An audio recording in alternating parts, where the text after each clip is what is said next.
Hello and welcome to this webinar, Using the Family Medicine Residency Curriculum Resource for Virtual Learning with the editors of the Family Medicine Residency Curriculum Resource. We're so glad that you're all here. Today we have our editors and we're going to go ahead and get started with editor Dr. Mike Tuggy. Good morning. It's great to be with everybody today. We are excited to talk to you about the resource that we have available that many of you have subscribed to, but we're hoping to introduce you to the features of the RCR, especially in the setting now that we're in with having to do virtual learning due to the COVID crisis. I'm going to try to advance the slide here.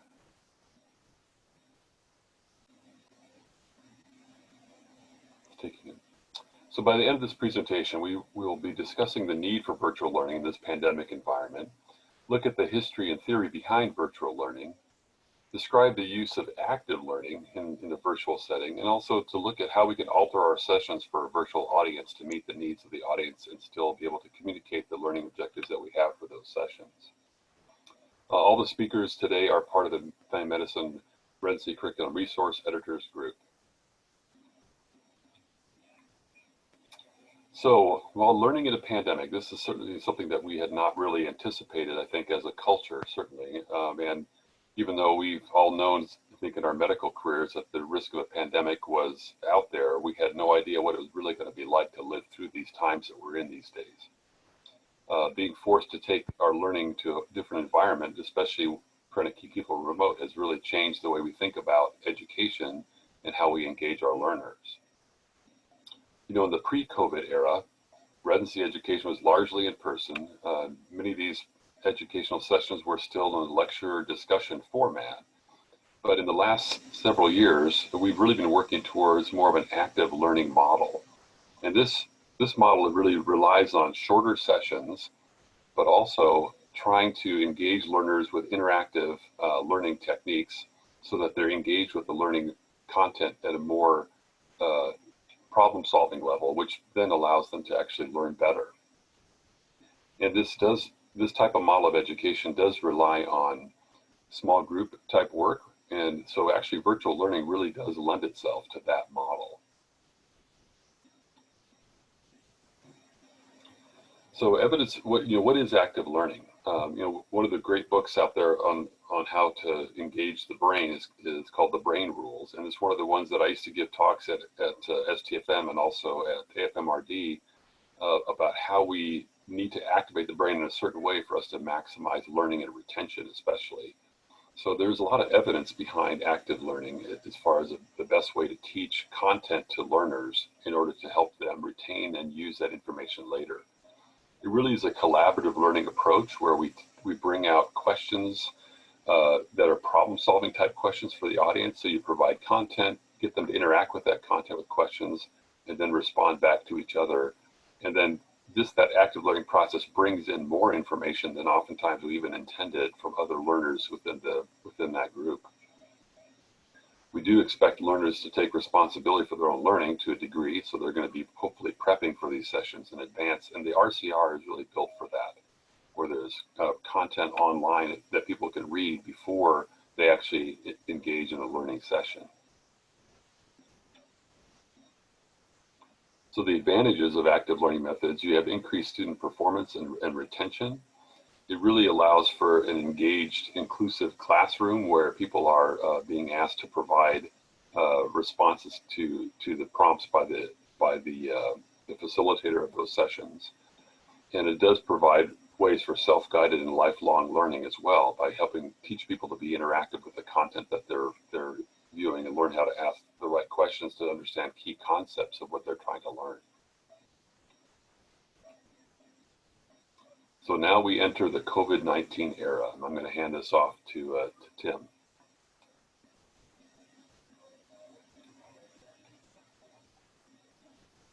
So, okay, thanks, Mike. So I think we're going to start off with some poll questions, which should be coming up here in a moment. Absolutely. So we might go ahead and launch the first question. So we actually wanted to get to know you all a little better. So we're going to ask this question, which is, Are you and your institution Are you and your institution a current subscriber to the Family Medicine Residency Curriculum Resource? So looks like you guys are all figuring that out pretty well. So thanks for voting on this to let us know what your status is so we get a better sense of our audience for this. Okay, it looks like most of you all have voted on the poll. So I'm going to go ahead and share the results. All right, so it looks like from the results, about 67% of you, or 49 of you, are actually already subscribers, and we've got some currently about 33%. All right, so I'll stop sharing that one. Okay, so we go on to the next poll. We also wanted to know if you are a current subscriber, when did you subscribe? Because we do know that there's been a significant change in, there were a lot of people, obviously, a lot of people subscribed before COVID, but we also know that we had a fair amount of interest that occurred after COVID. So we kind of wanted to get a sense of our audience as far as, are you pre-COVID or post-COVID? Okay, so we've had a lot of people are still voting. We're going to let some of you get those votes in. Okay, I think we have enough to kind of get a sense. So I'm going to go ahead and share those results. All right, so it looks like our results show that about 78% of subscribers were also subscribers pre-COVID, and we've got about 22% welcome who have joined post-COVID. All right, perfect. And we've got just a few more. We just, again, wanting to get that sense of who's our audience today. So we have another poll that we wanted to share, and this is a pretty easy one. I think you'll be able to answer this quickly.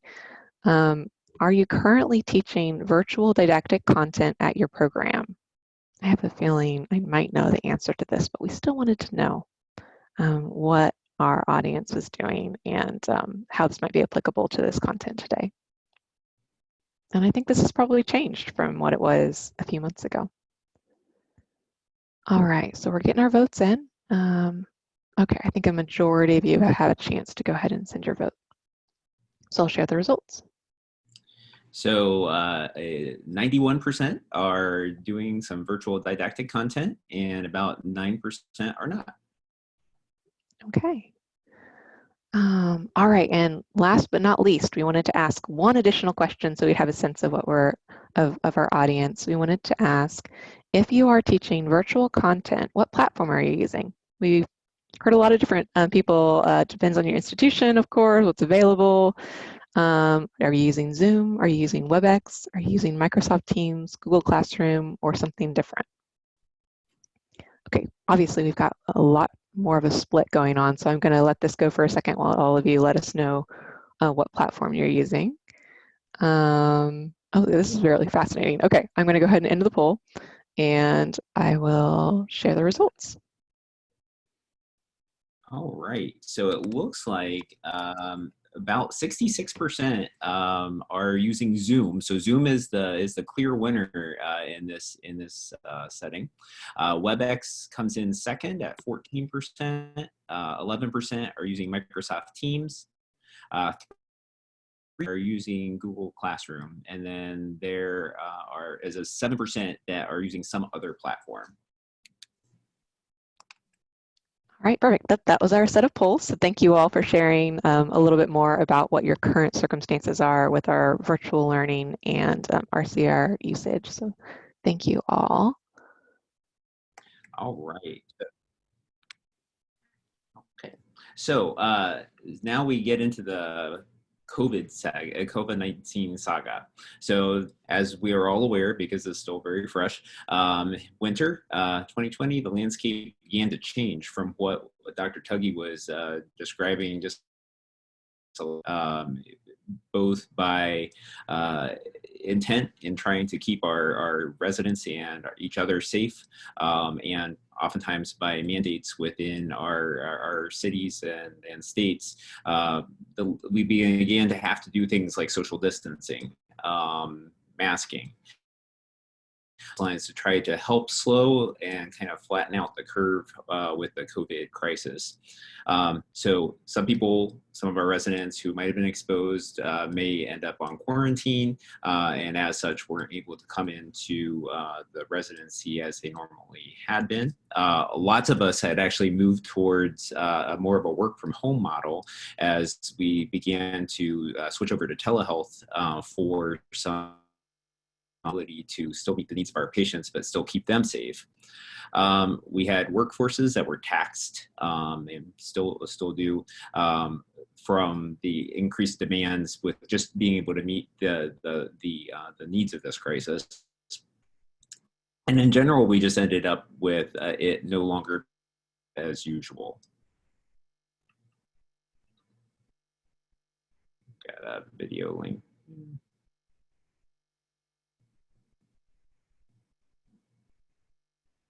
Trying to advance there. So in an attempt to the change, we had a lot of help from a lot of different individuals. So many of our governing bodies, including the ACGME and the ABFM, both recognized that the situation that we were in was one that hasn't been precedented and required some changes at the program level. That some of the requirements that have been in place for some time were not going to be able to be met at some of the programs, and that the very nature of our interactions with our patients and our interactions with each other were changing. There was an increased reliance on telecommunication technology, as we all saw. Lots of different platforms. Some of that is governed by what your institution has available. Some is governed by ease of use. But in all of these settings, we were really required to be able to communicate without being in the same room.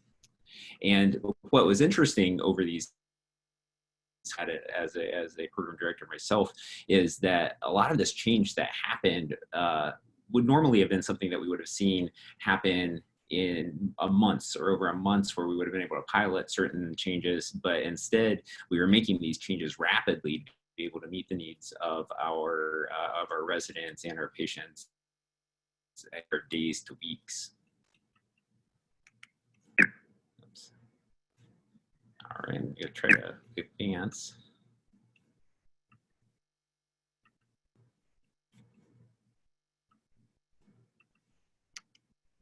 Oh, there we go. So one critical arena that we needed to address was didactics, because like Mike said earlier, didactics traditionally were done in person in most institutions, requiring interaction, small group discussion, etc. But due to limitations on the size of the gathering, so we could have masking requirements, etc., it made that standard model, or the traditional model, less optimal. And actually not possible in most situations. So options we were kind of faced with was either A, not doing didactics at all, which really wasn't entirely feasible, or modification of what we were doing in order to try to still maintain some sense of normalcy in the educational content. So much like the increased reliance that we had as providers on the telehealth, video conferencing use became much more increased. Oops, went one too fast. There we go. But with this need for change, there were also many challenges that we all faced, and I think this is probably still pretty fresh for all of us. Again, the program still wanted to be able to have engaging and effective didactic content be able to be delivered. There was still a need and desire to use some of the adult learning theory that Mike described, with keeping a level of interactivity, keeping short sessions, etc., using active learning techniques, and really still, if possible, maintaining some of those elements of the group work, which is part of the active learning theory. So in that, there was some reliance on some innovation in teaching, and a lot of use of long distance teaching. And there were institutions that were already doing this pre-COVID, but the need and kind of the span of the different programs that were actually using this post-COVID increased significantly. As I said, it was even more critical in this new landscape, and some of these challenges really included selection of the right platform. As we saw, there were a lot of different platforms. Zoom seems to be the most popular from our poll, and at my own institution, that's what we use as well. And it really, some of it, again, on your institutional availability and or endorsement, or just ease of use. So some of the advantages that come out of virtual education, though, are that there's a potential for greater attendance. Some of the individuals, some of the residents that might have been at other sites or might have been on quarantine, might have been off, et cetera, still could come into these meetings and actually can still be part of this. So from an attendance perspective, there is actually an advantage with that. It allows for social distancing. It allows for even participation of any of the residents or faculty who might have been on quarantine. Presenters don't have to mask, which makes it a little bit easier for actually hearing them.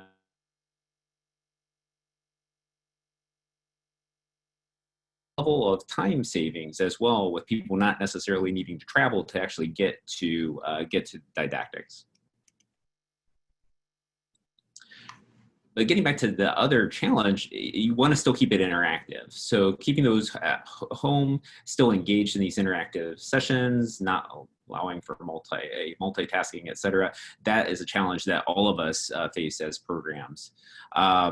In order to keep some of that interactivity, most of these platforms have some sort of chat function to allow some ongoing communication during the sessions. It's possible to look at the boxes in the to encourage participation by maybe calling on individuals for questions that you might not have heard from for a little while. Screen sharing allows for the presenters to actually switch off so that other people can show content and still keep a certain flow going with the sessions. Another consideration to keep it interactive is to ask people to keep their camera.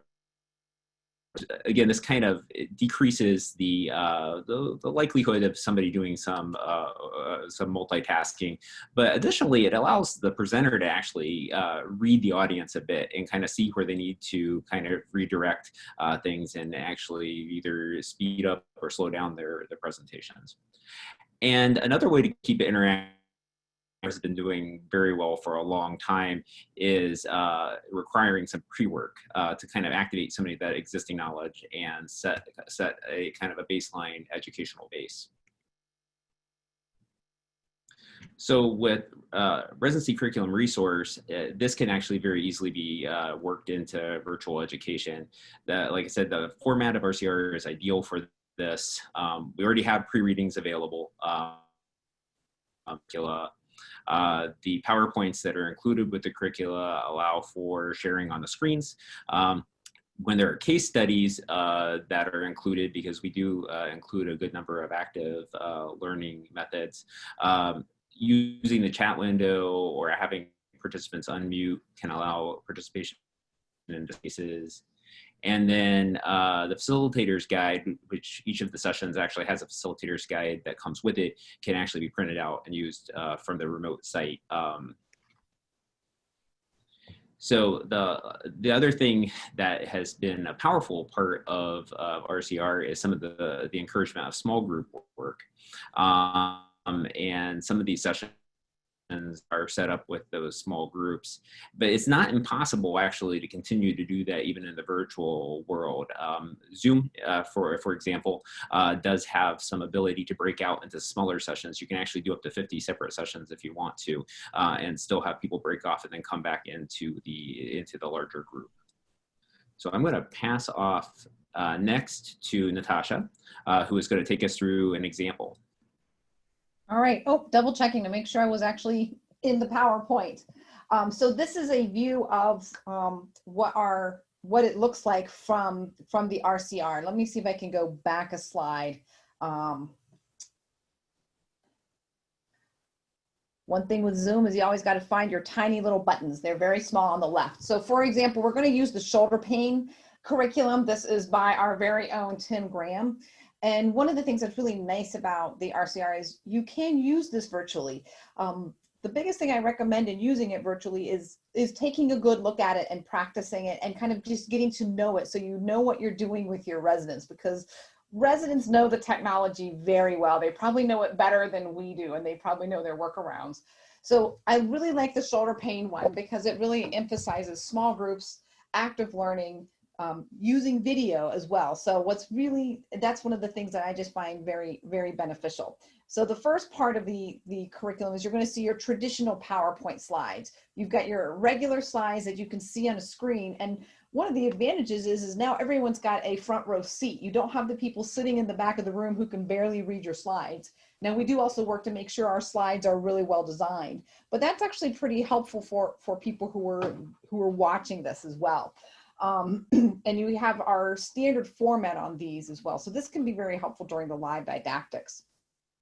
The next part is we also have a lot of informational slides that use pictures and video to show how well this can work. And you can run this in your session on a shared screen. When we, for example, embedded a video, we have different options. It can either run within the PowerPoint, and then we also have options to run to a link in case that PowerPoint may be slow. It depends on what format you're using. For example, on a Zoom, sometimes you need to use the link, whereas on WebEx tends to like PowerPoint embedded videos better than some other platforms do. The other benefit is, again, it's very easy for a resident to just click on their phone and do that with headphones on and still participate in didactics. In fact, we've actually had residents hide in a small corner in the cafeteria eating a snack, participating in didactics, which I thought was very, very interesting. Here, for example, is a video that's embedded in a PowerPoint. If you cannot access it on your platform, there is a little camera icon here that can also take you to this link where you can then stream that video in a live session. So for example, when I do this, I actually have Google Chrome or one of my web browsers open and then just flip my screen from the Zoom call to that and incorporate the video that way. So we have different ways that you can use the same video that's available in your session. I'm happy to demonstrate here. Just simply clicking on it will take it, but I didn't want to eat up all the time because I know with all of us on a Zoom call that can sometimes take too long. This little camera icon, this little camera icon in the back here, this is that additional link as well. So you can click here on the PowerPoint. This takes you to the link and you can always copy the link as well. We do encourage practicing. This can be done at a distance where people have their cameras turned on. I've had residents kind of poke around on their shoulders and look at different anatomy. I've also had residents use family members. When an unwitting child interrupts your didactic session, they're suddenly going to become the guinea pig for shoulder exam practice. I've seen that happen. And children are wonderfully compliant with that. So I do find that can be very helpful. And what also happens is the facilitator can watch what the resident is doing and give them feedback. It does take some practice, but once you start getting used to that, you can do one-on-one feedback or even group feedback for your residents when you're teaching. We also try to have case studies. And what's nice with these is this is your small group session.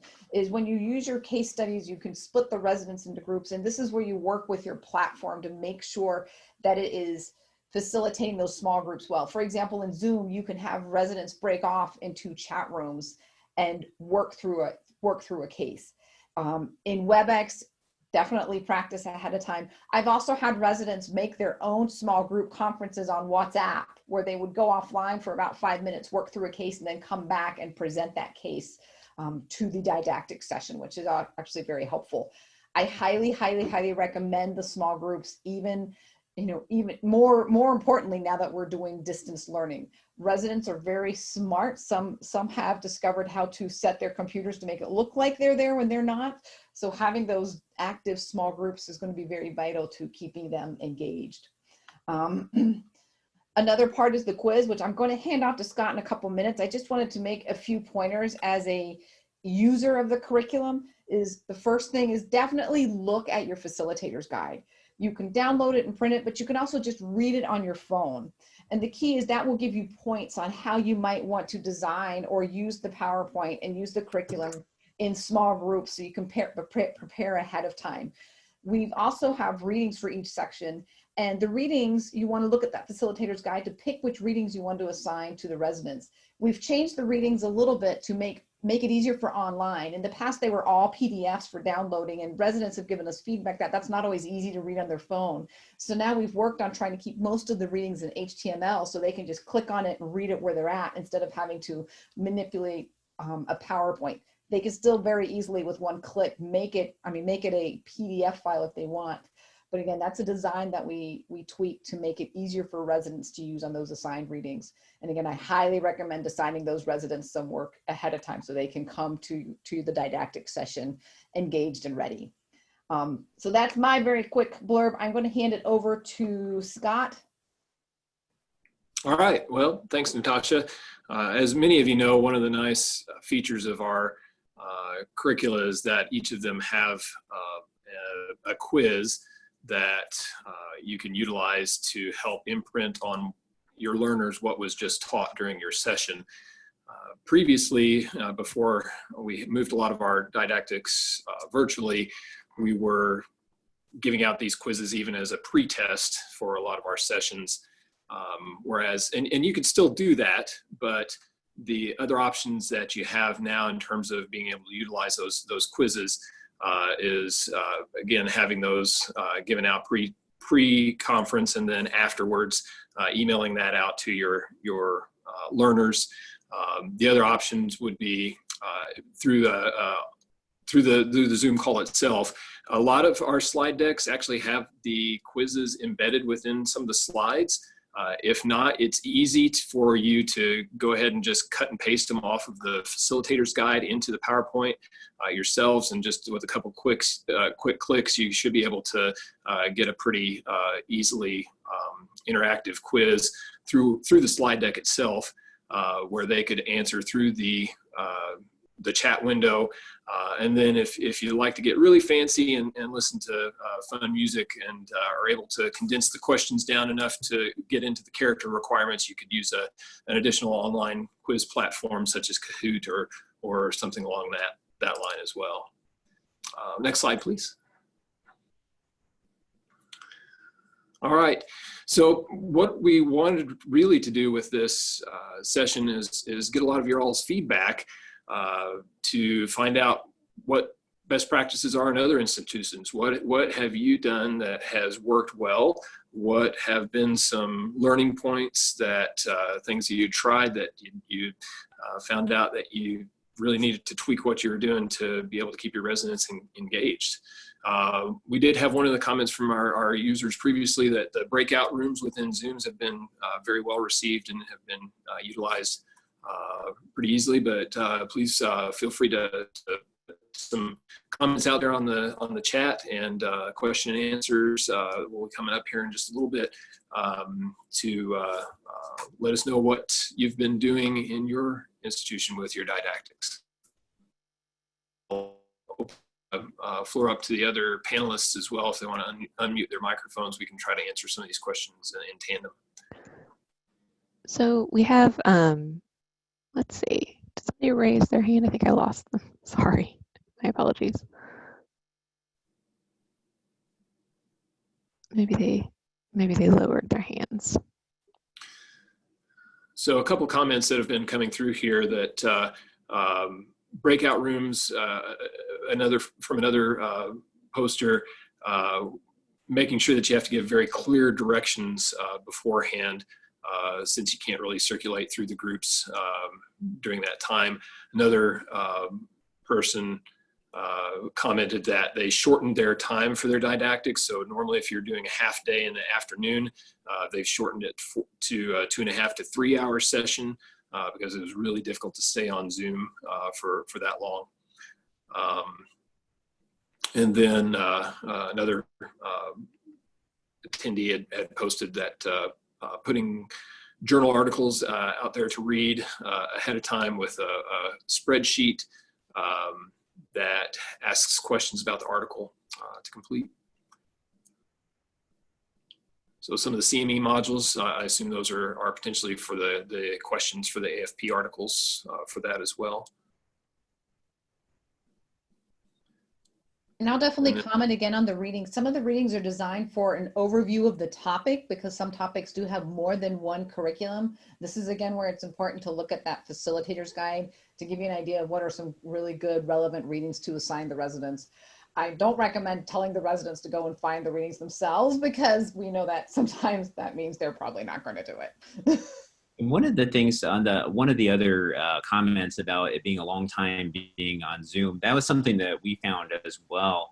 But my curriculum director at our program, what she ended up doing is actually building in some downtime in between sessions. So she had a couple of sessions go, then gave them about maybe 30 to 45 minutes off Zoom to be able to do some of the readings and prep for the next session. And it was actually kind of nice to be able to have a little bit of break where they get up, stretch, to get some more coffee, etc., and also have that pre-reading time kind of built into the day.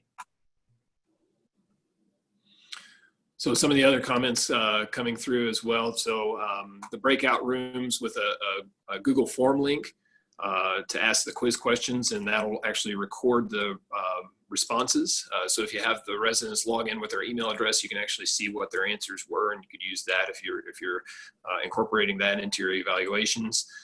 Another attendee had just posted actually to the rest of the attendees there too, having rooms that are available that could hold up to a small number of people appropriately socially distanced to keep that small group feel as well. A flipped classroom model with a facilitator. But obviously the challenges with that is to get the residents to do the pre-work. That's a great comment about the facilitator. It's very helpful to have someone, especially when you have a much larger group of residents, that can help guide, for example, like one of us looking at the comments while another person's doing the PowerPoint and also kind of managing the group. And it also helps keep you on track when things potentially get offline because we haven't seen each other for a long time. So suddenly residents can see your faces, and it's always nice to have that facilitator to be your wing person.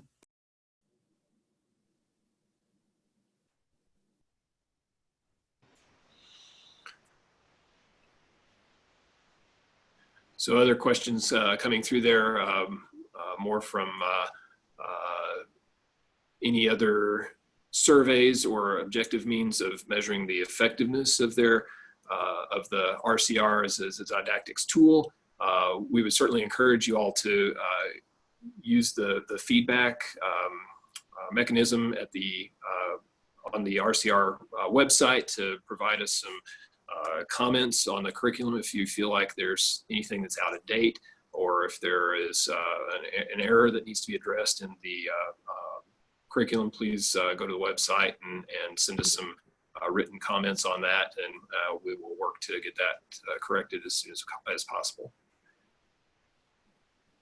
Definitely do that too, please, because there's so many places that are changing some of their didactics to online. So there might be more resources that we can link to from partnership organizations. So please, please, please do give us feedback. So another comment that came in about ideas for OMM training and manipulation therapy.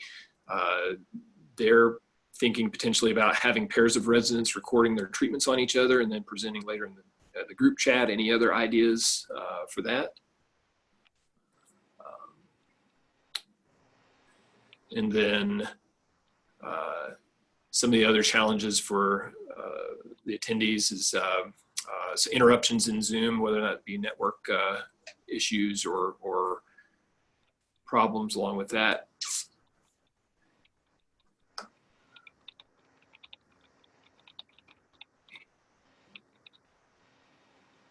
There's one question that just I'm going to answer. Henry, you posted on the Q&A about the length of the presentations. And one of the new features that we're adding to the RCR and that we're looking for new people to author are what we call just-in-time presentations.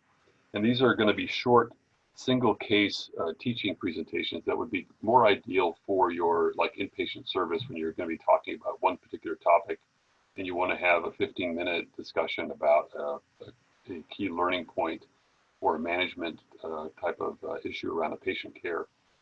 So those just-in-time presentations are going to be geared up to be shorter. And we could conceive of that being done on the inpatient service, or if you were going to do it in didactics, you could do a series of short just-in-time presentations for maybe one of the modules of your didactics, just to break it up and to answer some kind of clinically relevant management decision questions around those cases. So that is an option that we're hoping to expand further, is to take some of these core topics and make them a little bit more focused on a single case with management as the main teaching emphasis of those sessions. I just want to make a quick comment back to what Victor wrote about having the residents record treatments on each other. That's actually a wonderful idea, and I'm going to steal that. You gave me an idea of how our students in a regular school are using Google Classroom, and a lot of their assignments, they have to record their answers in a presentation. And we could actually use your idea and do a didactics using the RCR. And then on those break times, the residents have to do their work, maybe do a quick video, plop it online, and then we can all kind of go through and see how their assignment presentation looks like. And it could be a very quick, informal video, whether it's demonstrating a maneuver, like you were saying, or their assessment of a case study. So that's a great idea. Thank you. So a comment from another one of the attendees that they found it difficult to accomplish the pre-reading before the didactics day. And so for their virtual didactics, they've switched to having reading time during the morning of didactics, and was requesting any other suggestions for encouraging reading before didactics. So I guess my question would be, how are you assigning that? Are you emailing out PDF copies of the article, or are you just emailing out a list of the articles where the residents have to find it themselves, or how much work are the residents having to do to find the pre-reading with those assignments? PDF assignments on Google Class ahead of time. Okay. Yep, you can definitely put them on Google Class. What I personally have done is I send them the links. You can copy and paste because the links are embedded. And then I also will send PDFs, but for the most part, the residents have told me they prefer the links. Some are posted on Slack. Some attendees are starting didactics about a half hour later for 30 minutes to review the articles, or suggesting that.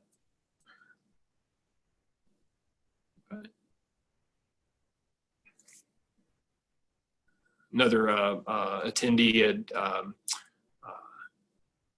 mentioned that they're assigning presentations to the residents to present virtually, and having the faculty prep them ahead of time, and the faculty actually can help moderate the presentation as the resident presents too.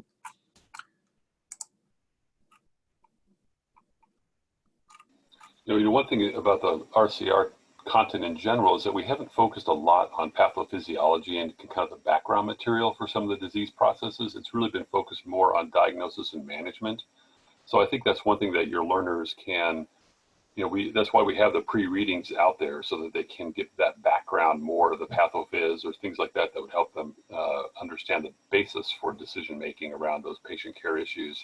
But I think if it's how you run the sessions is also important, because if they come to the session unprepared and they really don't understand the background, that may slow down their learning process. So really encouraging them to, during the sessions, to focus on the complicated management decisions that we need to make on patient care, or the standards of care, or the screening, the whys behind the screening recommendations, things like that would be better used if they actually come prepared for those sessions. So I think the way you run your sessions can really push residents to be at a higher level of learning, and not just getting the basic stuff they may have been exposed to in medical school.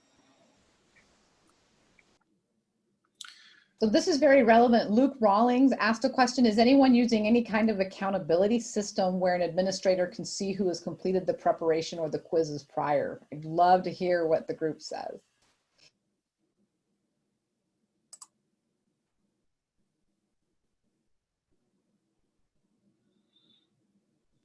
Somebody mentioned using Google Forms, and I'm not sure if you use Google Forms, if you can actually track the users or not. That would be an interesting way to see who's completed the quiz. As long as you have the residents sign in with their email to Google on Google Forms, you should be able to track who the response comes from. And you can require that on the Google Forms questions.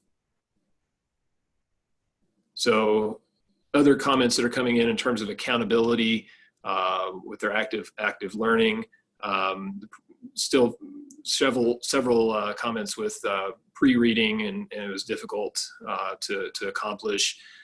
Suggestion maybe for a video vignette and to present at the later group chat.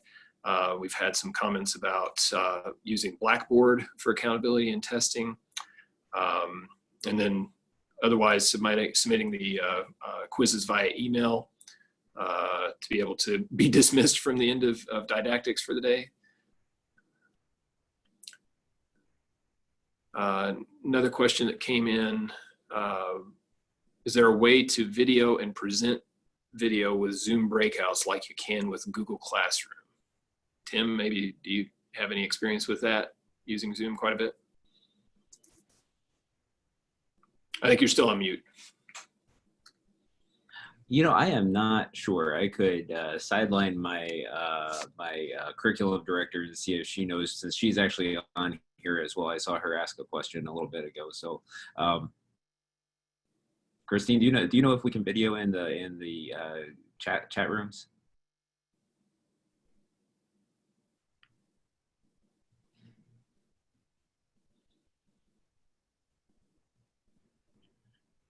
I think they were talking about doing a way to or record videos during the Zoom. That's how I was understanding it.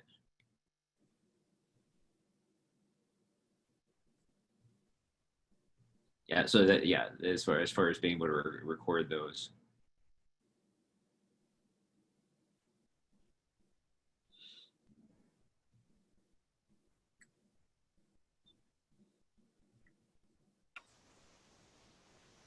Yeah, Christine said that she hasn't tried to record that we had done that yet. You can do the main Zoom. You can actually record, but not necessarily. We don't know about the breakouts yet. So just a housekeeping note, this is a really good conversation. I do think that some people, this is just an option. I think when you drop down to chat, you can either send a chat to all panelists, but if you select all panelists and attendees, it goes so that the entire audience can see it. So do take advantage of that. We're seeing all of it as the panelists. We're seeing everything you're sending us, but if you want to share it to everybody, you can select the drop down for all panelists and all attendees. So thanks everybody for this fun conversation. So on the RCR, I'm working on reviewing all the readings with the goal of going through all readings once a year. The actual curriculums, I believe they are on is it every 3-year cycle, Mike? For how often they're updated? Yeah, we try to do them every 2 to 3 years, depending on topic. And sometimes we do ask an author to add a few slides if something changed. For example, C. diff treatment changed pretty dramatically, right? Like within 18 months into that submission. So we did ask the author, hey, can you add some of the new updates for C. diff? And that was done as well. So there's a question previously that asked what other polling software apps do we use for quizzes during PowerPoint presentations. I've utilized Poll Everywhere before. You can embed that within PowerPoint. And it's free up to, I think, 40 users. So that's a nice feature about it. Kahoot, I've utilized as well, but you're only limited to 4 answer choices, and there's a character limit on the question size. So I found Poll Everywhere to be a little more useful in our situation.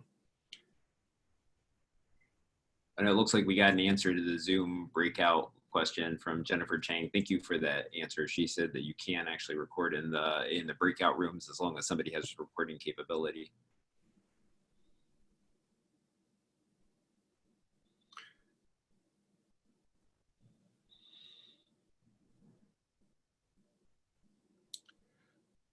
So sorry, it looks like they couldn't hear my answer on the other options for the quizzes. But Poll Everywhere is the one that we tend to utilize at our institution. Works a little better for us.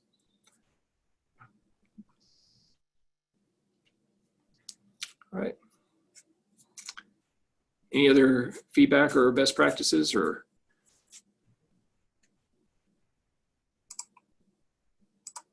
So, I mean, to wrap up, certainly we were all kind of building the plane as we're flying, it seems, with transitioning to a virtual learning model for our residents and students.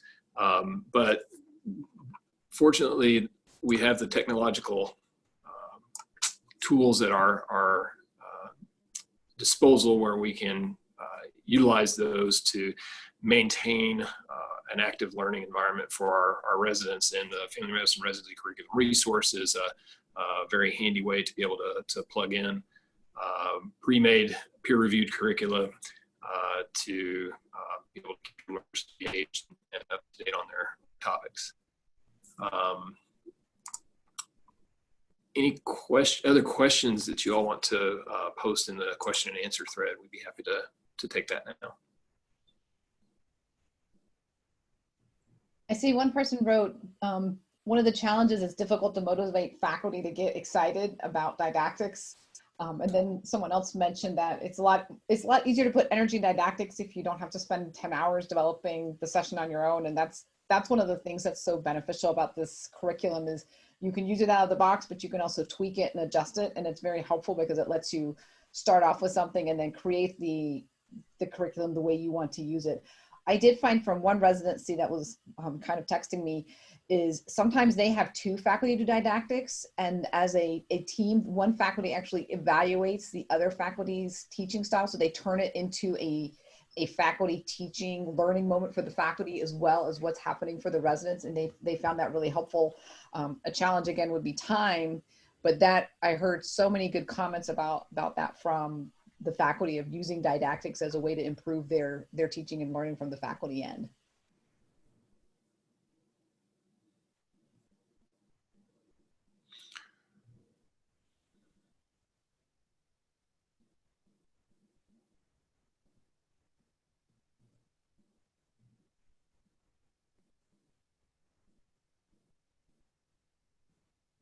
So we've got a really robust conversation, honestly, still going on in the chat as far as people kind of sharing tips, which I love to see, just in terms of like specifics. I think that that's one of the fun things that I've seen from my perspective as STFM staff of and the community at AFMRD, that people are so eager as educators to share what they're doing and to share tips, to share how do you make this better? How do we engage with this new kind of forced virtual learning environment, but also the exciting things that we're able to do with it and to learn and to do better.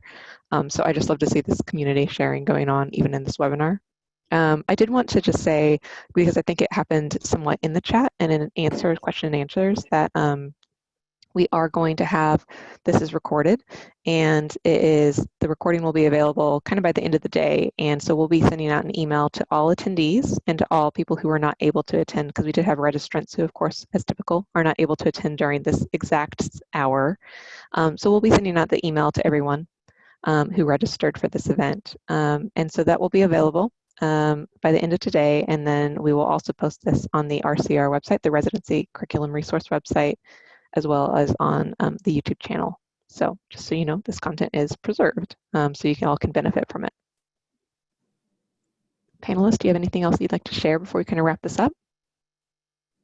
I'll put a plug out there for all of you. If you are interested in contributing to a curriculum, if you want to adopt a curriculum, and definitely we have openings for just-in-time submissions. If you want to do what we like a small baby curriculum, that would be wonderful. We welcome those, and it would help and count towards your scholarly activity. And you can also give that to a resident to do for those scholarly activities as well. So please, please, please contribute. We are all of you, and all of you make us excellent. And also to, let's see. Yeah, and also to go off of what Natascha was saying, even if you look through the list and you don't see a topic, you have a topic that you don't see listed as one of our core topics that you still think would be beneficial to the educational community, us and let us know. We've actually created some topics that weren't part of our original list because somebody had a fantastic curriculum already developed or a fantastic idea for a curriculum. So that list is not all inclusive. We tried to hit everything that we could think of, and it's very exhaustive. We've got presentations up now, and we still have some that need to be adopted or need to be championed. But don't shy away if you have something that you'd like to share with us as well. Absolutely.